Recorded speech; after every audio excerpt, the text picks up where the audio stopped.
The fluorescent lights hum their endless mechanical song above St. Michael's ICU in Raleigh, and Elena Martinez moves through the brightness like she's learned to take up less space with every passing year. 5:30 in the morning.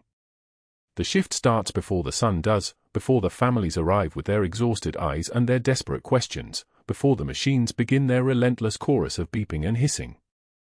She clocks in at the nursing station, her badge clipping to the pocket of her scrubs with a soft metallic click, and no one looks up. Nobody ever does. The ICU smells like antiseptic and something underneath it, the chemical burn of degraded human tissue, the sweetness of infected wounds, the copper tang that means somebody's bleeding faster than they should be. Elena has smelled worse. She has smelled the dust of Bagram after a direct hit, has held the scent of her own burning hair in her nostrils while shrapnel sang past her ear like angry insects, missing her carotid artery by 3 millimeters if the surgeons had measured it right. The doctors at Landstuhl Regional Medical Center had measured it twice, just to be sure, and then they had erased her from every database in the military medical system with the bureaucratic efficiency of people who had practice. New identity. New social security number that didn't technically exist until 3 years ago. New name on a nursing credential that was legitimate but carried no history, no proof that the person wearing it had ever been anybody at all. She moves through the unit with the practiced efficiency of someone who has learned that visibility is a liability. Chart at Bay 3, the elderly gentleman with the cardiac arrhythmia who'd been admitted yesterday, his rhythm more chaotic than it should be, his oxygen saturation hovering in the low 90s. Elena adjusts his flow, her hands moving with the terrifying precision of someone who has practiced medicine in field tents where mistakes meant bodies. His monitor beeps steadily. She makes a note. Moves on. Bay 5 is empty, scheduled for admission sometime this morning, something about a ranger captain with blunt chest trauma from a training accident up at Fort Liberty. The ICU staff had been warned. Nothing urgent yet. Elena stocks the empty bay with fresh supplies, her movements economical, her mind already 3 steps ahead. This is what Captain Elena Martinez does now. She keeps her head down. She does her job. She touches nothing that isn't necessary. The locker in the break room is cold metal against her fingers when she opens it. Inside, on the top shelf behind a spare pair of sneakers and a jacket she never wears, sits a small rectangular object wrapped carefully in hospital-grade plastic. A folded American flag. The fabric inside has faded to the color of old blood, not quite red anymore, something darker and more complicated. Staff Sergeant Danny Reyes. 12 years they'd served together. 3 combat tours in the Hindu Kush, 2 in Iraq, 1 that nobody talked about at Bagram. Danny had a daughter who was 7 years old, and he'd been trying to get custody after the deployment, and he had told Elena during a night watch at Forward Operating Base Shank that the hardest part of being a soldier wasn't the combat. It was coming home and not being able to talk about any of it. He had been shot twice in the left leg, once in the shoulder, and he had kept moving because that's what soldiers do. The IED at the intersection near the market had caught him anyway, had caught all 4 of them, had caught everything that mattered. She touches the flag's plastic wrapping only once before closing the locker. Just a second. Just enough to remind herself that it happened, that he existed, that 3 years ago Captain Elena Martinez had held the rank of captain and had been real enough to witness death and mean something to people who had died. Morning rounds at 6:15.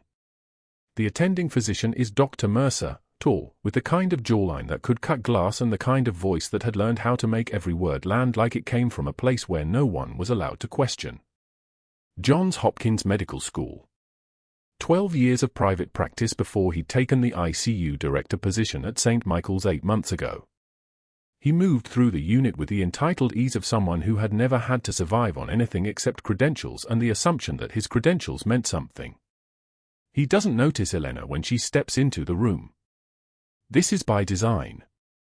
She has learned how to be invisible in hospitals the way she learned how to move through hostile territory, minimize your profile, don't draw attention, let the people who think they're in charge believe they're the only ones actually working. Mercer stands at the monitor for Bay 3, reviewing the overnight rhythm strip. His resident, a nervous kid named Patterson who reminded Elena of Danny before Bagram had taught him what fear actually meant, stands beside him with a tablet. Patient's got a history of paroxysmal atrial fibrillation, Patterson says. We started him on amiodarone yesterday. 250 milligrams full load. Mercer nods like this is exactly what he expected to hear. Continue with the infusion. 250 now, then 250 at 6 hours if rhythm doesn't convert. He makes a note on the tablet, his stylus moving with the confidence of someone who has never been wrong about anything, and probably wouldn't change his mind even if he had been. Elena steps forward. Her voice when she speaks is soft, deferential, the voice of someone who knows her place. Doctor, his creatinine came back at 1.8 this morning. Renal functions declining. Mercer doesn't look at her. What's your name? Elena, sir. Elena what? Martinez. He turns then, and his eyes move across her face the way a security camera might, noting the shape of her features without actually seeing her. The dose is appropriate for his weight and presentation. His glomerular filtration is down to 35 milliliters per minute. Amiodarone is 60% renal excretion, Ann. I went to Johns Hopkins. He says it the way generals say important things, like the statement itself is supposed to settle the matter. Where did you train? The room goes very quiet. Patterson shifts his weight. A monitor beeps 3 beds over, and someone's for pump sounds its little alarm, and the ventilator in Bay 4 wheeze hisses like an old man falling asleep. Elena's jaw tightens almost imperceptibly. She can feel the muscle flex against the inside of her skin, the kind of small physical response that most people wouldn't even recognize as resistance. She doesn't answer. She simply nods and updates the chart, and when she looks back up, Mercer has already moved on to the next patient, already forgotten her the way one forgets a nurse, functionally useful, institutionally invisible. But that wasn't the worst part. The worst part came at 7:30 when Ranger Captain James Davis arrived. The medics wheeled him in on a stretcher, his breathing labored, his left side wrapped in trauma tape that was already soaked through at one corner. Blunt chest trauma from a motorcycle accident during physical training. 2 ribs fractured, possible pneumothorax developing, vitals running hot, heart rate 124, blood pressure elevated, oxygen saturation dropping. The kind of patient who could crash in hours or minutes. The kind of patient who needed someone who understood how fast a body could fail. Mercer assigned himself as the primary attending. Elena watched him do it, watched the way his eyes lingered on the captain's shoulder insignia the way some men's eyes linger on money. The kind of case that would look good in morning reports. The kind of case that a successful physician solved while everyone was watching. It was 11 o'clock when the captain's chest seized. Elena was charting at the station when she heard the monitor alarm spike, not the gentle escalation of normal tachycardia but the sharp, panic beeping that means a body is dying in real time. She moved without thinking. Muscle memory took over. Her hands were in motion before her conscious mind caught up, pulling the emergency cart, moving toward Bay 1, her feet already knowing the path because some things get written into muscle tissue so deeply that time and bureaucracy can't erase them. The captain's oxygen saturation was dropping. 92. 88. 81. His neck veins were distended like ropes, bulging against the skin. His breathing had become a high, wheezing gasp, the sound of a body trying to inflate lungs that have nowhere to expand. Tension pneumothorax. The kind of emergency that kills in minutes if you don't understand what you're looking at, the kind of thing that happens when air gets trapped in the chest cavity and starts collapsing the lungs and pushing the heart into shutdown. Dr. Mercer was frozen at the foot of the bed, his hand still holding the stethoscope like it was going to tell him something useful about how to solve this. Patterson was standing near the monitors, his face the color of spoiled milk. The machines were screaming. Elena moved like she was still captain, like she was still standing in a forward operating base where the only difference between knowing what to do and not knowing meant someone's daughter grew up asking questions nobody could answer. She had the needle out, 14-gauge, angiocath needle, the kind that punches through tissue and lets air escape. The image was already there in her hands before her mind finished catching up, second intercostal space, midclavicular line, the place where the rib cage is thin enough that a needle can get through to the trapped air. She didn't ask permission. She didn't check with Mercer. She simply moved the stethoscope away, found the space between the ribs by feel, by the muscle memory of hands that had done this while artillery was falling and medics were screaming and Danny Reyes was asking someone, anyone, if he was going to see his daughter again, and she pushed the needle in. The hiss of air escaping was louder than the monitors. A rush of pressure releasing from a body that had been suffocating itself. The captain's chest rose. His oxygen saturation started climbing. 78. 82. 89. The monitor rhythm stabilized.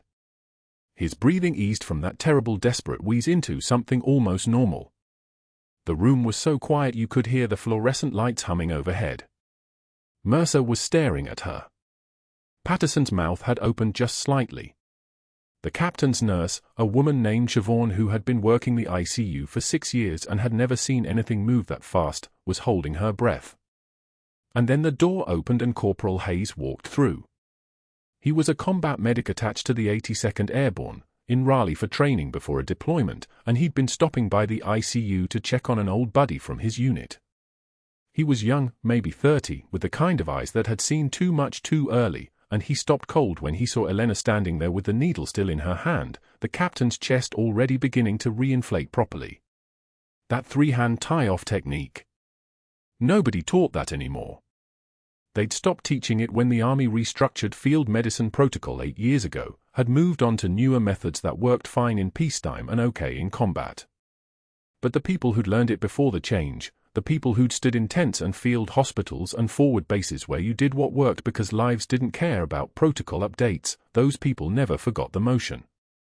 It was written into hands and muscle, and the kind of muscle memory that doesn't fade even when you tried to erase someone from every database in the Department of Defense. Corporal Hayes' eyes met Elena's. They held for exactly 2 seconds. And then she gave a microscopic shake of her head. Just a fraction of an inch. Just barely enough to register. He went completely still. And then he understood. His jaw tightened, his shoulders relaxed in a way that looked like defeat but meant something else entirely, the kind of understanding that passed between soldiers who had seen what happened to people who got erased, who knew what it meant when someone with combat-level competence showed up in a civilian hospital wearing a mask and kept their head down and touched a folded flag in the privacy of their locker. He turned around and walked out of the ICU without saying a word. Elena set the needle down. Her hands were steady. There was no tremor, no shake, no visible sign of the electricity running through her nervous system, the surge of adrenaline that came from being recognized, from being seen, from having someone understand what she actually was instead of what her credentials said she was. She noted the procedure in the chart. She documented the vital signs. She did her job, the way she'd been doing it for 3 years, the way she would keep doing it as long as nobody asked the questions she couldn't answer.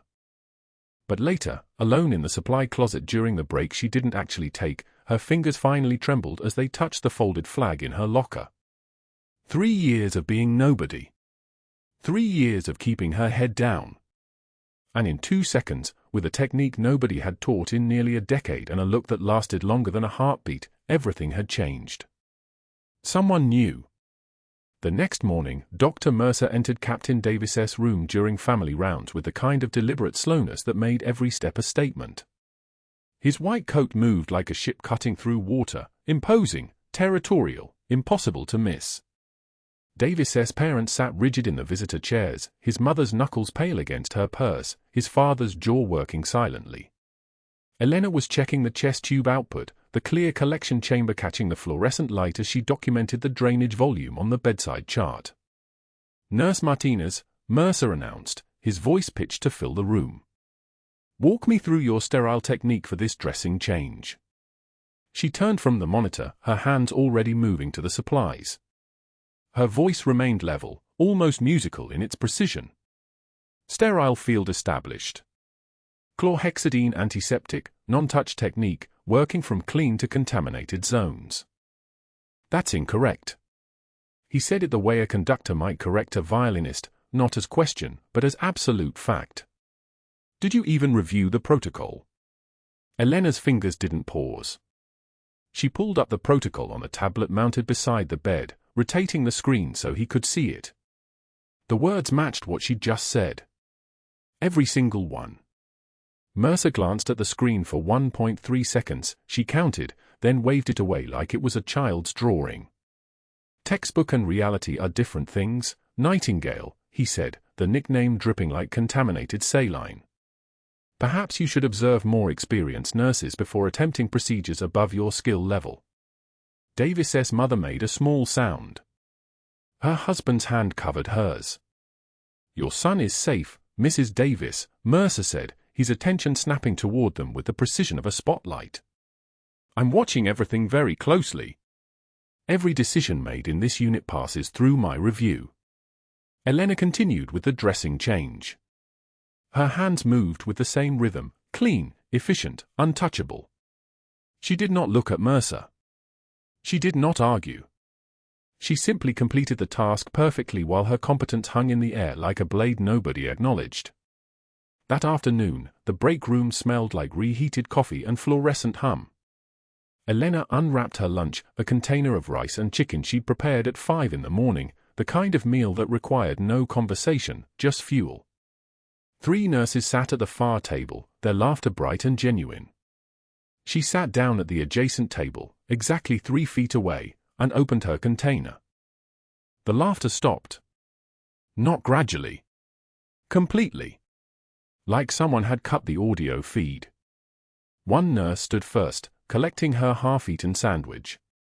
The other 2 followed, movement synchronized with the precision of a military unit executing a practiced drill. Not a word. Not an accidental glance. They simply relocated to the opposite corner, and their laughter resumed, careful not to project in her direction. Elena cut her chicken into precise pieces. Methodical bites. Her eye stayed on her phone, tracking the unit census on the ICU dashboard. 62 admissions that month. Captain Davis on bed 7. Stable oxygen, marginal progress, pain management inadequate. The fork moved to her mouth. Again. Again. Again. By Wednesday, the unit bulletin board had transformed into a ledger of Elena's failures. The first write-up appeared at eye level, laminated and impossible to miss. Incident report, Nurse Elena Martinez. Charting delay 47 minutes beyond protocol requirement. Date, 4/17. Time, 14:33. It wasn't signed by Mercer. It was signed by the nurse manager, which meant Mercer had already processed it through channels, had already built the case before Elena even knew she was being tried. 3 days later, a second report appeared directly below the first. Charting delay 23 minutes. Incomplete vital sign documentation on post-procedure check. Then a third. Then a fourth, appearing with the regularity of a medication schedule. 42 minutes. 37 minutes. 39 minutes.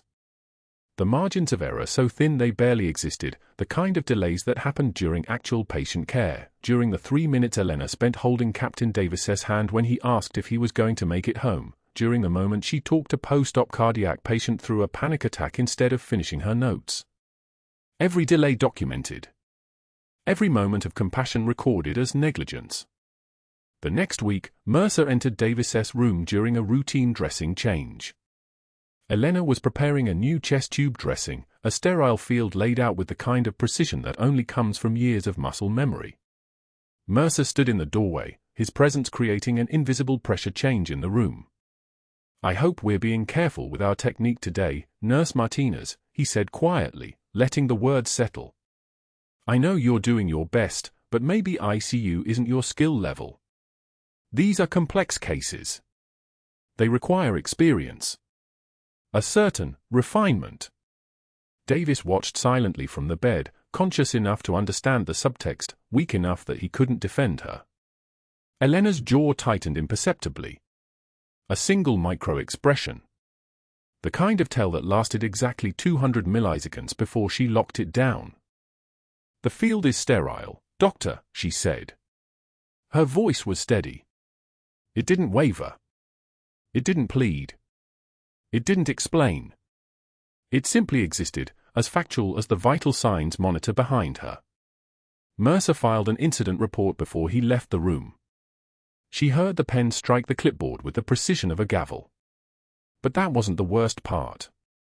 The worst part came 3 days later when a motorcycle accident rolled into the ICU. 23-year-old male, chest trauma, pneumothorax, oxygen saturation dropping like a stone.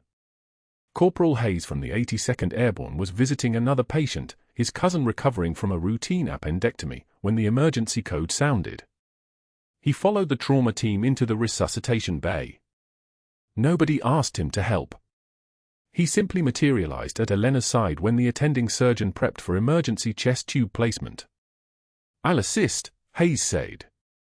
Not a request. Just a statement of fact. Elena was already moving. The patient's breathing was labored, desperate. 21 years old, she noted. Same age she'd been when they first sent her to Kandahar. The surgeon worked with adequate speed but not exceptional precision. The tube placement was methodical, textbook, safe. Elena's hands moved on their own. She performed a 3-hand tie-off technique that shouldn't have been possible in that position, an unorthodox method that only the 75th Ranger Regiment's field medics still used, a technique buried so deep in her muscle memory that she hadn't performed it in 4,847 days. The room went dead silent. Hayes's eyes snapped to her face. His mouth opened slightly, then closed. She met his gaze for exactly 0.8 seconds and gave a microscopic shake of her head. Hayes looked at the patient. Looked at the monitor. Looked back at Elena. Understanding moved across his features like a shadow. What it meant when a soldier had been erased. What it meant when a name was redacted, when a social security number was amended, when decades of service simply vanished. He asked no questions. He simply stepped back, hands in his pockets, and never made eye contact with Elena again. That evening, Elena sat in her car in the St. Michael's parking lot for 17 minutes without starting the engine. Her daughter Maya had asked that morning why the other nurses didn't talk to Mommy anymore, why they picked up the other kids from daycare but not her, why everyone seemed to disappear when Elena arrived. How do you tell a 7-year-old that silence is sometimes a weapon? That absence is sometimes a choice made by people who sense something dangerous? Elena said the first thing that came to her, sometimes grown-ups are just busy, baby. Maya had looked at her the way children sometimes do, with absolute clarity. Is Mommy busy? No, Elena said. Mommy has time. Then why are they leaving? Elena had buckled the car seat without answering. At home, she opened her locker and touched the folded flag, the small piece of fabric that proved Sergeant First Class David Chen had existed, that he had lived and served and died and had a name. The trembling started in her hands. Just for 60 seconds. She allowed herself 60 seconds in the darkness of her bedroom closet before she washed her face and made dinner. And then her phone rang. Her phone buzzed at 11:36 p.m. on a Wednesday. Not a text. An email. The subject line was blank, which meant it came through the secure server, the one that supposedly didn't exist anymore. Elena didn't open it. She set the phone face down on the nightstand and stared at the ceiling of her apartment, listening to the rain hammer the windows like Morse code from someone trying to warn her. Her daughter slept 3 rooms away, and the walls of this civilian life were already beginning to crack. The next morning, Dr. Mercer arrived at the hospital with a file folder that was significantly thicker than it should have been. He didn't go to the ICU. He went straight to Human Resources on the 4th floor, carrying the folder like a prosecutor carries evidence. His shoes clicked against the linoleum, precise, methodical, the sound of someone building something permanent. Elena was drawing labs from Captain Davis when the ICU nurse manager, Susan, approached her with the expression people wear when they're delivering bad news they didn't write. Elena, Dr. Mercer has asked for a personnel review. HR wants to verify some information from your file. Elena's hands didn't pause. The needle slid into the foreport. Blood flowed backward into the syringe, dark crimson, the color of certainty. What information? Your employment history before St. Michael's. He says there's a gap in your documentation. There wasn't a gap. There was a cliff. 3 years of Elena Martinez existed in every database that mattered to a hospital administrator. Everything before that was a locked filing cabinet in a Pentagon sub-basement. Elena had been given a social security number that didn't exist in any civilian record until her clearance transfer came through. Before that, she had been erased so completely that even she sometimes wondered if Captain Elena Martinez, call sign Valkyrie, 3rd Platoon, 82nd Airborne Pathfinder, was real or just a classified dream. "I'll speak with them," Elena said. Captain Davis's monitor beeped 3 times. His oxygen saturation had dropped to 94. She adjusted his vent settings without being asked. Mercer would have called it scope creep. Everyone else called it nursing. The HR meeting was scheduled for 2 p.m. Elena arrived 7 minutes early and sat in the waiting area, her posture perfect, her face a mask of professional concern. A woman in a navy blazer called her name, Patricia Dusher, Director of Human Resources, the kind of person who had never seen combat but had mastered the weaponization of policy. She gestured to a chair across from a desk that was aggressively organized. "We've had some questions raised about your employment history," Patricia began, clicking open a file on her computer. "You list 10 years of nursing experience, but our records only show 3 years of continuous employment here at St. Michael's. Before that, the database shows nothing. No prior hospital affiliations. No licenses filed with the North Carolina Board. Where were you working before you came to us?" Elena had prepared for this. She'd known it was coming the moment she'd corrected Dr. Mercer's math in front of an attending who couldn't accept being wrong. Military Medical Corps. All records were transferred through the Pentagon Health Service. They might not cross over into civilian databases immediately. Patricia's fingers paused over the keyboard. The Pentagon. Which branch? Army. Rank. Elena didn't hesitate. Captain. Patricia made a note and kept typing, but something shifted in the room, a micro-pause, a recalibration. Military service commanded a certain deference, even in a hospital HR office. But it also created questions that Patricia didn't have the clearance to ask, which meant she would ask our favorite question instead. "We'll need documentation. Medical discharge papers, transfer orders, something from the military that explains the transition to civilian nursing." "That will take time," Elena said. "The records are still being processed through official channels. Translation, you'll never see them."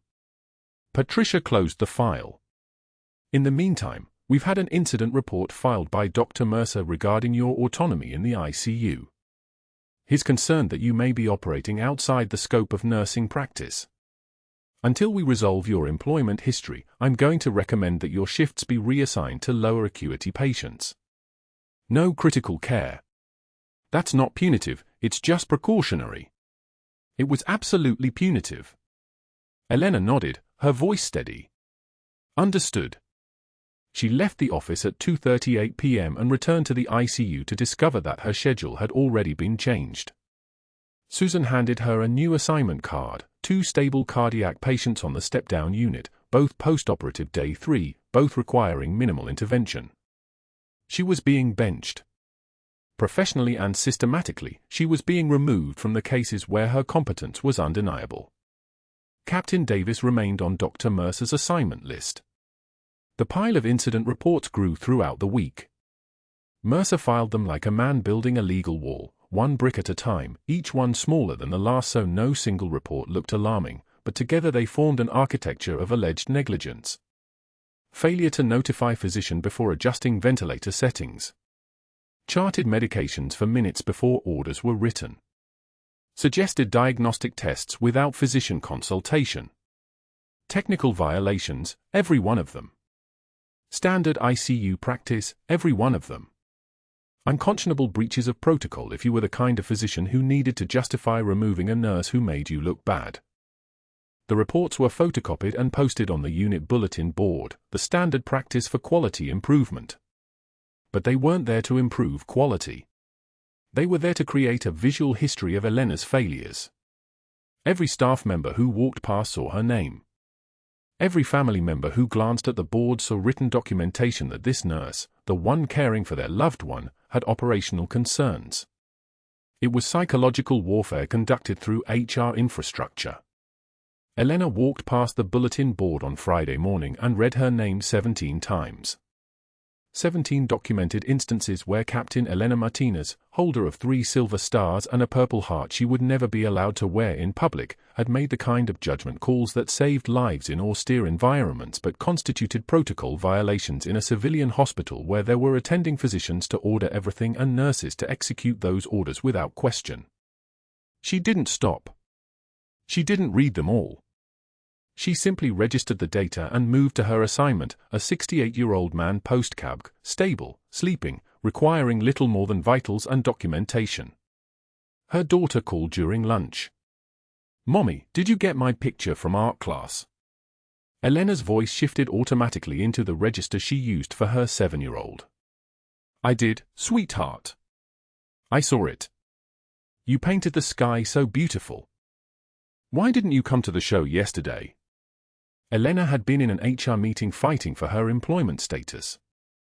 She had been reading accusations about her competence written in institutional language by a man who hated her for being smarter than he was. But what she said was, "I'm sorry, baby. Work was busy. But I'm so proud of you." When she ended the call, her leg was bouncing under the break room table, a physical manifestation of the tension her voice kept buried. A junior nurse sat down next to her, clearly looking for the camaraderie that used to exist before Elena became radioactive. The nurse lasted 90 seconds before remembering that Dr. Mercer had, in various subtle ways, suggested that association with Elena might affect their own evaluations. Elena ate her lunch alone. She was used to alone. She had been alone in Bagram when the operation that officially never happened had sent her into compounds that officially never existed.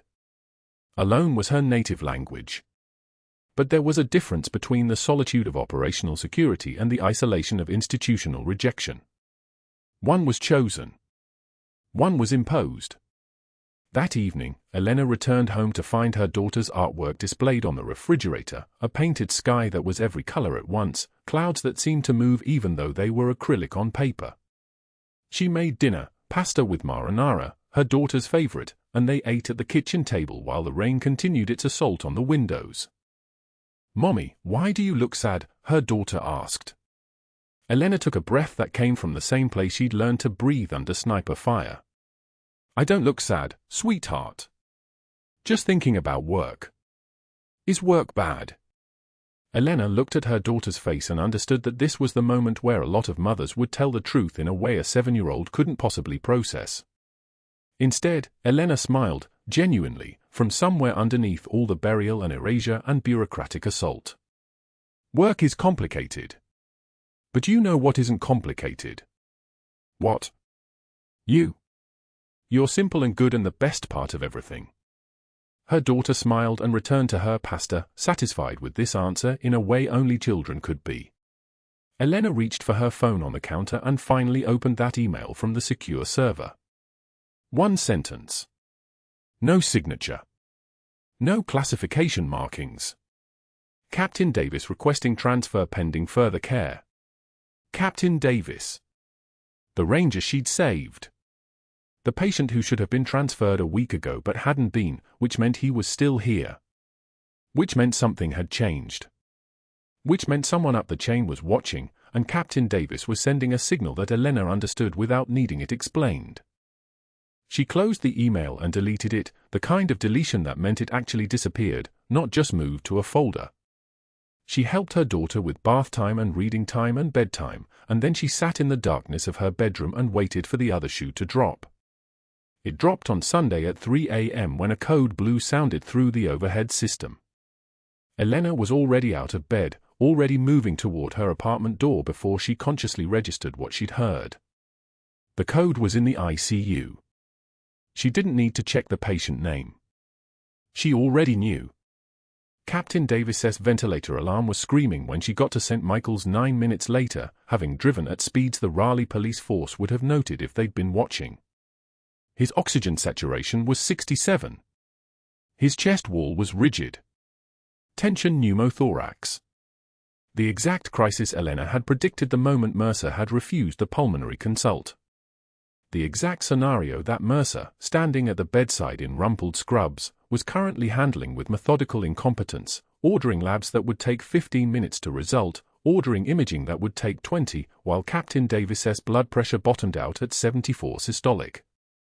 The moment that changed everything arrived at 3:02 a.m. on a Sunday morning in the ICU at St. Michael's in Raleigh, North Carolina, when Elena pushed through the code room door carrying a 14-gauge needle and the muscle memory of 700 emergency decompressions conducted in environments where there were no labs to order and no imaging to acquire, just a patient, a needle, and the difference between alive and dead.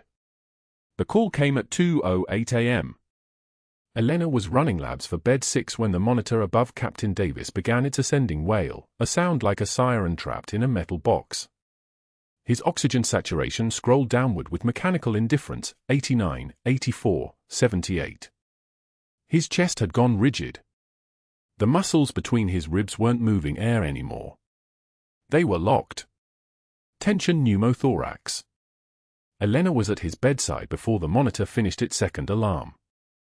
His skin had taken on the color of old concrete. His pupils dilated. His lungs were collapsing on the right side, and without intervention, his heart would follow in minutes, pressure building inside his chest cavity like a fist closing around his organs. She paged Dr. Mercer. The call went unanswered. She paged again.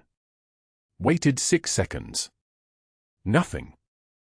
Davis's saturation dropped to 72. His lips were turning blue at the edges. His body was making the small involuntary movements of a man whose brain was beginning to die from lack of oxygen. His father had been escorted out of the ICU an hour ago, but the family waiting room was still full. His mother, his sister, his wife. They were asleep in plastic chairs, trusting that St. Michael's had the doctors and systems to keep him alive.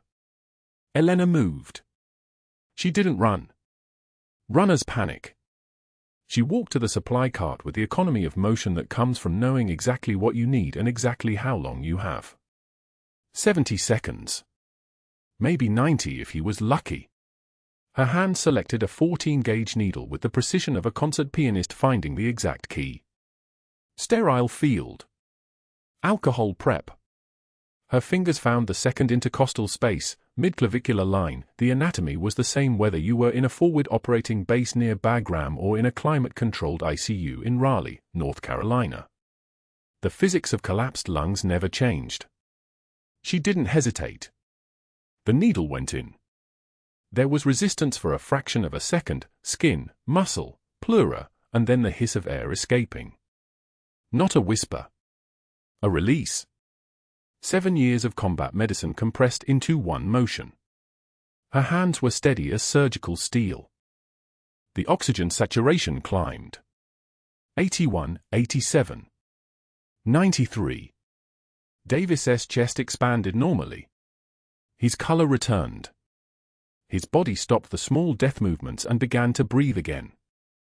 Elena secured the needle with practiced efficiency and stepped back. Everything had taken 43 seconds. Dr. Mercer arrived 4 minutes later. He stopped in the doorway. His eyes moved from the needle to Elena's face to the monitor showing Davis's oxygen saturation at 95% and climbing back into normal range. His jaw tightened. The color drained from his face like someone had pulled a plug. Not the flush of anger. The white silence of a man watching his authority dissolve in front of him. What did you do? His voice was ice. Elena had already documented the procedure. Already recorded the vital signs. Already done everything correctly except for the one thing that mattered to him. She had not waited for permission. Tension pneumothorax. Elena's voice was level, professional, the voice of a nurse reporting facts to a physician. His saturation was 72 and dropping. You didn't answer the page. I performed needle decompression at the second intercostal space, mid-clavicular line. He's stable now. Mercer moved toward the bed. His hands clenched and unclenched. He wanted to remove the needle, to somehow undo what had been done, to reassert control through reversal. But Captain Davis was breathing. His color was good. His monitor showed a perfect sinus rhythm. There was no medical reason to touch anything. You performed an invasive procedure without physician oversight. Mercer's voice carried the weight of regulations and protocols and the chain of command he'd spent months fortifying around himself. That's assault, Martinez. That's criminal. It was indicated. Elena was already moving toward the door. She knew what came next. She had known it would come eventually. His life was the priority. Mercer's hand shot out and grabbed his phone. His fingers moved across the screen with the precision of a man who had already planned this moment, who had waited for exactly this justification. I'm calling security. I'm calling HR. I'm calling the medical board. Each statement landed like a hammer. You just violated every protocol at this hospital. You just gave them exactly what they need. Elena didn't respond. She had already calculated the probabilities. An unauthorized procedure. A terminated patient. A physician's word against a nurse's credentials. A personnel file so thoroughly documented with minor infractions that the new major one would seem inevitable, predictable, the logical conclusion of a pattern. She had known it was coming. She just hadn't known it would feel like this, like standing in the path of something inexorable. Security arrived at 4:15 a.m. 2 officers, professional and apologetic, their hands resting on belt equipment that said this was procedure, nothing personal. They escorted her to the employee office where HR had already printed documents. A suspension pending investigation. A statement that she was not to return to the building. The confiscation of her badge, the plastic rectangle that had been her entry pass into this carefully maintained world of fluorescent lights and vital signs. Mercer had weaponized the one thing she couldn't fight, the truth. She had performed an unauthorized procedure. The regulations existed. The protocols were clear. He had simply been waiting for her to save a life in the wrong way, at the wrong time, without the right permissions. By the time the sun came up over Raleigh, Elena Martinez had been erased from St. Michael's Hospital's payroll, pending investigation, her professional credentials suspended pending review by the state medical board. The drive home took 18 minutes. She still wore her scrubs, the fabric damp with sweat from the night shift. The city was just beginning to wake, people in running clothes, coffee shops opening, the first commuters heading toward jobs that didn't require them to disappear from official records. The morning felt obscene in its normalcy. At 2 in the afternoon on a Tuesday, Elena sat at her kitchen table in civilian clothes, her scrubs folded in the laundry basket. The fluorescent overhead light hummed with the same frequency as the hospital monitors. She stared at the folded flag she'd brought home from her locker, the only physical proof that her fallen teammate had ever existed. The fabric was worn, the creases deep from years of being folded in specific ways by specific hands. She had carried it for 7 years. It had survived 3 deployments and 1 complete erasure. The tears came silently. No sound. No trembling. Just water running down her face like rain on a window, and her shoulders moving slightly as her lungs tried to process what her brain already knew. She had no job, no credentials, no explanation she could give to anyone that wouldn't sound like insanity or treason or both. The key turned in the lock. Maya came home from school at 3:15, her backpack slung over one shoulder, her hair messy from recess, the specific chaos of a 7-year-old who had spent the day playing and learning and existing in the simple certainty that her mother would be picking her up, would be at work, would be functioning in the way mothers were supposed to function. She stopped in the kitchen doorway. "Mommy." Her voice was small. Uncertain. The voice of a child learning that something wasn't right. "Why aren't you at work? Why are you crying?" Elena looked at her daughter. Looked at the folder on the kitchen table that had arrived that morning, the official notice of her termination, pending investigation. Looked at the phone that hadn't rung with any call from a lawyer or a union representative or anyone who might help. Looked at the space between the life she had been living and the life she was living now. She had no answer that a 7-year-old could possibly understand. Elena pulled Maya into her lap. Buried her face in her daughter's hair. held her the way soldiers hold on to things that matter when everything else has been taken. Her shoulders shook silently. No sound escaped. Just the pressure of a mother's arms around a child, and the terrible knowledge that she had saved one man's life and lost everything in the process. The hospital notification came through at 6 p.m. An envelope marked urgent. A hearing date. A request for her statement regarding the incident. The slow machinery of bureaucracy beginning to move in the direction Dr. Mercer had aimed it. Elena placed the envelope on the counter beside the folded flag. Neither of them moved. Captain Davis returned to St. Michael's 3 weeks after discharge, against every recommendation from the transfer hospital in Chapel Hill. His cardiologist cleared him for home recovery. His surgeon signed discharge papers. The medical transport company scheduled a bed for him in a skilled nursing facility in Durham. None of it mattered. He showed up at the ICU desk on a Tuesday morning in civilian clothes, asking for Elena by name, and when the charge nurse told him she'd been terminated, he went pale the way combat soldiers do when they realize the mission parameters have changed. He made a phone call from the waiting area. One phone call. Elena would never know the exact words. Classified channels maintained their encryption even in her new reality of kitchen tables and folded flags and a 7-year-old daughter asking why mommy cried. But Captain Davis's father had retired from the Army Signal Corps with expertise in communications infrastructure. His younger brother worked in the Pentagon's Legislative Affairs Office. His sister was married to a JAG officer stationed at Fort Bragg. The call lasted for minutes. By that afternoon, something had shifted in the administrative structure of St. Michael's Hospital. By midnight, it had shifted again. A handcuffed patient arrived under military police guard on a Wednesday evening.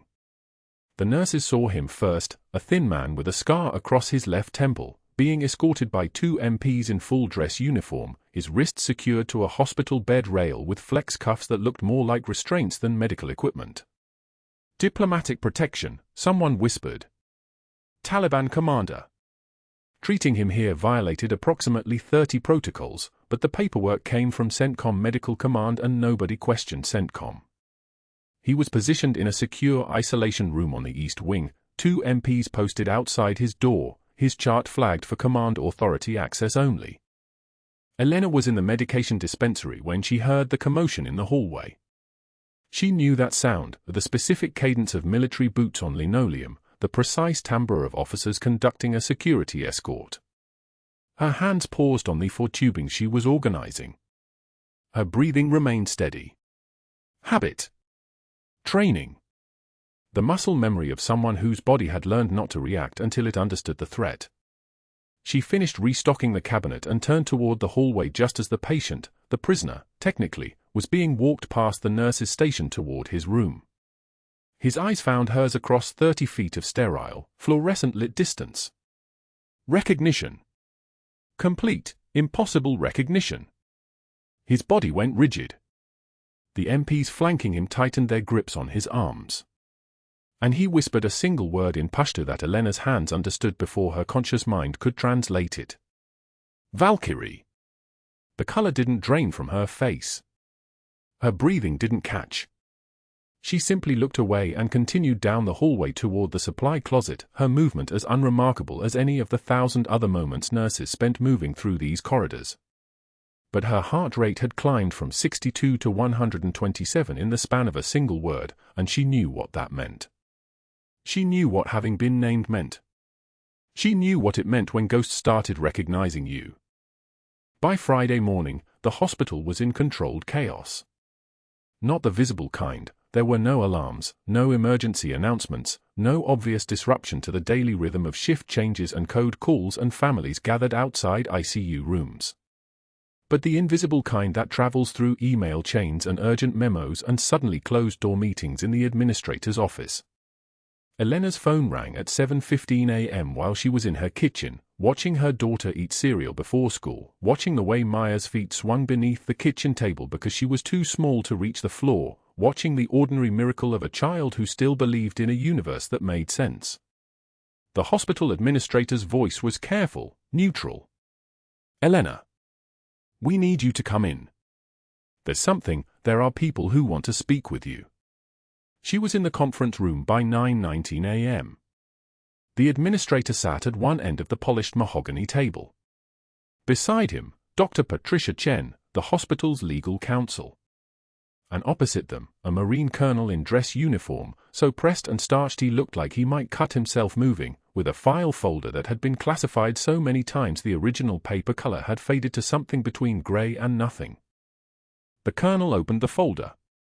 His voice was the kind that had commanded soldiers in places that didn't exist on any map.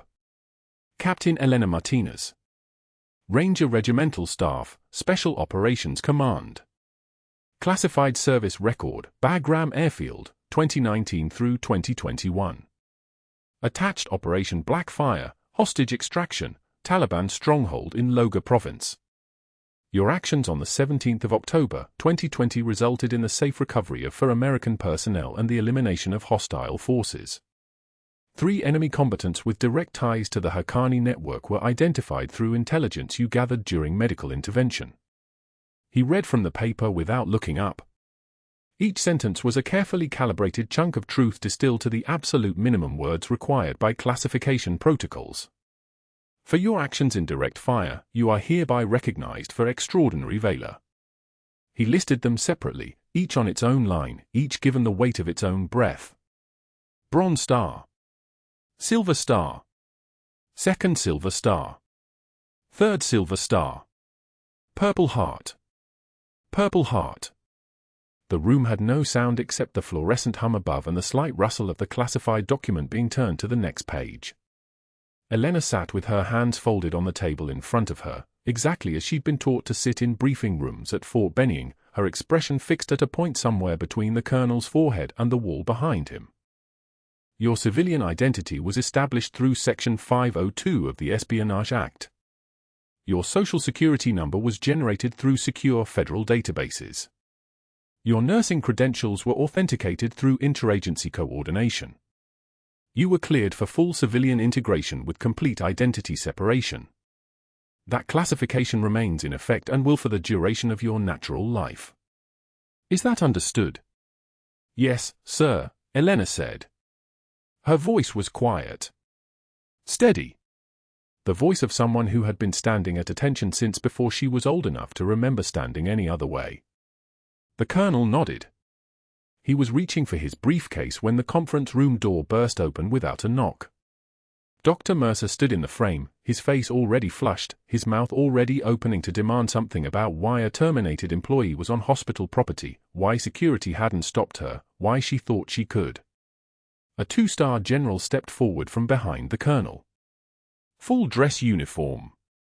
Decoration rack that represented approximately 40 years of command decisions in active conflict zones. He didn't raise his voice. He didn't need to. He simply moved into Mercer's field of vision with the kind of deliberate presence that made the air pressure change, and he raised his right hand in a salute directed toward Elena's chest, toward the decorations that were now being displayed from the colonel's briefcase with the formality of a state funeral. "Captain Martinez," the general said. Not a question. Not a greeting. An acknowledgement. A recognition of rank that transcended everything Mercer thought he understood about hierarchy and authority and who had the right to stand in a room and issue orders. Dr. Mercer's face went through a series of colors that medical texts don't have names for. His mouth opened. Closed. Opened again. And then the words started coming, faster and faster, his voice climbing in pitch, demanding to know what was happening, who these people were, what authority did they have to. Elena is just a nurse, just a contracted employee, just someone who violated protocol, who went beyond her scope, who didn't understand the hierarchy, the command structure, the medical regulations that actually governed this hospital. Did I stutter, doctor?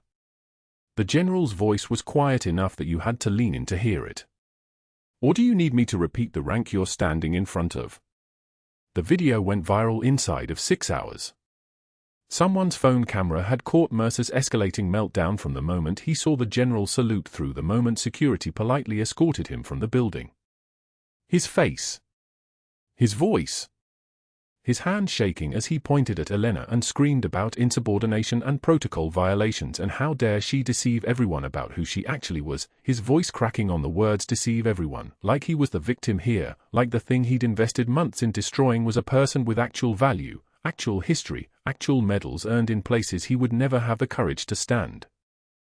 24 hours later, Dr. Kenneth Ashford, Mercer's mentor from Johns Hopkins, the man who'd trained him in surgical technique and medical ethics and the traditions of military medicine, sat in his study in Baltimore with his laptop open and his hands shaking slightly as he typed.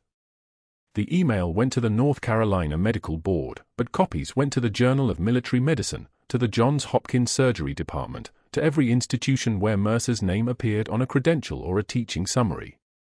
I trained this man in the values of physician leadership. I taught him that competence earned respect, that authority came from knowledge, that the role of medicine was to heal. To see him reduce a decorated officer to tears in front of her family, to watch him abuse a woman who saved lives under fire while he questioned her competence from behind a desk in an American hospital, represents a complete moral failure. I can no longer associate my name with his training or his career. He is no longer welcome in my department or at my institution. The letter was published in full. The medical board opened an investigation. Hospital Legal reviewed every incident report Mercer had filed against Elena. 3 were completely fabricated. 7 others documented Elena making clinically correct decisions that Mercer had overruled. Captain Davis's near-fatal tension pneumothorax was directly attributable to Mercer's refusal to adjust sedation despite Elena's documented warnings written in the chart in her precise, careful handwriting. The chart showed Mercer's initials authorizing his own override decision.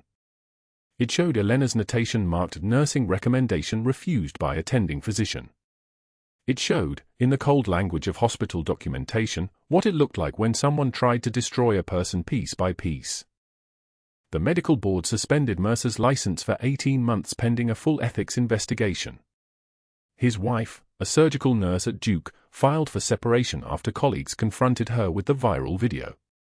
Mercer's social media accounts were filled with comments that started civil and descended into something darker, not threats, nothing actionable, but the kind of sustained commentary that made it clear his colleagues, his peers, the medical community he'd spent years establishing himself in, all understood exactly what he'd done and exactly what it meant to do it. 6 months passed. Elena Martinez stood in her new office at St. Michael's Hospital. The plaque on the door read Captain Elena Martinez, RN, BSN, Clinical Director, Intensive Care Unit. Her medical license had been reinstated within weeks. The hospital had offered her not just her job back but an advancement, the director position that would have taken another nurse 7 to 10 years to earn. The termination from her employment record had been expunged. An apology from hospital administration had been issued in writing, copied to her personnel file. She looked through her office window at the parking lot below. Dr. Mercer was loading supplies into a medical transport van, his physician's license suspended, his career effectively ended in anything resembling its former trajectory.